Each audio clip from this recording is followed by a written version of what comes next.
when you come out of that on the good side and you have life in front of you, whether it's a minute or a year or 10 years or 20 years or 50 years, there's a difference. There's something that changes in you after going through that, and you want to make the absolute most of it.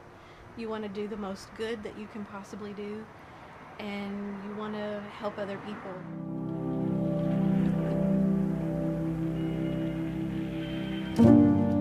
October of 2023, which I'm coming up on my 2-year anniversary of my diagnosis.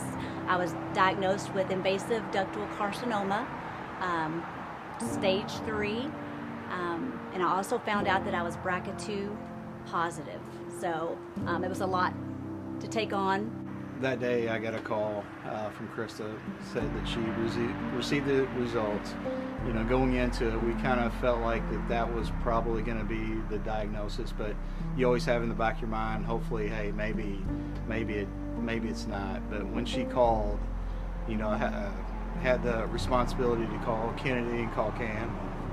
That was pretty tough, but it was just kind of a devastating blow. You have to kind of take a little bit to process it, and then you regroup and like, okay, how are we going to go fight this? My reaction was kind of felt almost stuck. Didn't know how to feel, whether to feel angry or sad or anything really. And I remember my dad leaving, and after he had told me, and I just kind of sat with the feeling of, you know, if she actually is going to be okay. And that kind of stuck with me for a while. It was just hard to see, like, you know, the mom that I grew up with that was always so strong and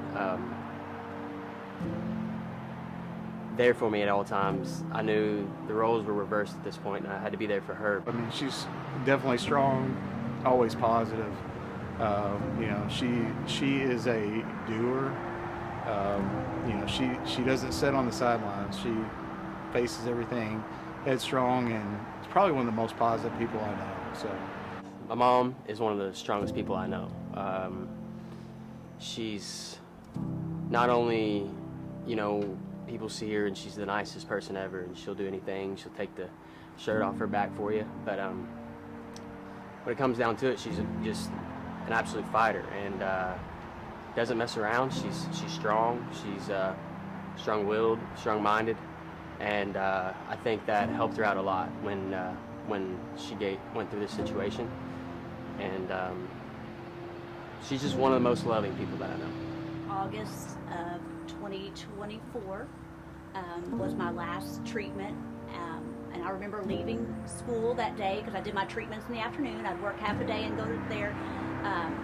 Whenever I was done, I came down in the lobby, and there was probably over 100 people from my school, my friends, all there and wearing pink, ringing bells, and so excited for me as I finished my journey. And I just felt like that was day, I felt like I was stronger, that I wanted to be an inspiration for other people. And I knew that we had to do something to give back for how wonderful all the people were to me. If someone just said, hey, let's give Cancer the Boot, I would tell them it is not only one of the most fun nights I've ever had in my career of fundraising and events and planning and such. It's a fabulous country music concert. It's a lot of fun and a great entertaining event. But at the root of it, it is the very definition of gratitude, and it is a family coming together around the person that they love most in this world, and they were willing to do everything to put on this event, to raise money, to give back to the Mitchell Memorial Cancer Center in her name, in her honor, and in their own thanksgiving for her outcome after her cancer journey. At surface level, I think Give Cancer the Boot to most people might be a country music show or an art performance, but I believe to us at Owensboro Health Foundation, we look at it as an expression of gratitude from a patient who had an exceptional experience and really turned it into an opportunity to bless others with the outcome of a country music show and an art performance.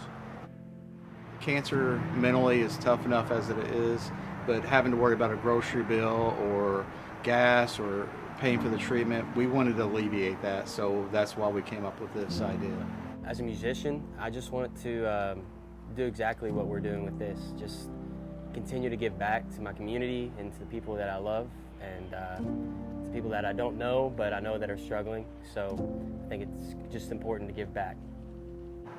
We've drawn a lot of people in to the awareness of Mitchell Memorial Cancer Center through Give Cancer the Boot, but there's many people that cannot be at the event and participate.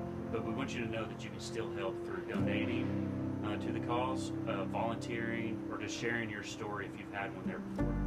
So whether it's volunteerism, we recently had a little boy who was treated in our emergency department after a car accident with his dad, and he came into the hospital the next day and he had an envelope with $3.75, and he gave it to the lady at the reception desk, and he said, "You all were so good to me and people took such good care of me. I want to give back, and I want somebody else to be taken care of in that same way." So whether it's $3.75 or whether it's hopefully a $100,000 fundraising event, or scarves and shoes, or macaroni and cheese, or a box of tissue and toilet paper, it's all giving back, and it all means something to somebody.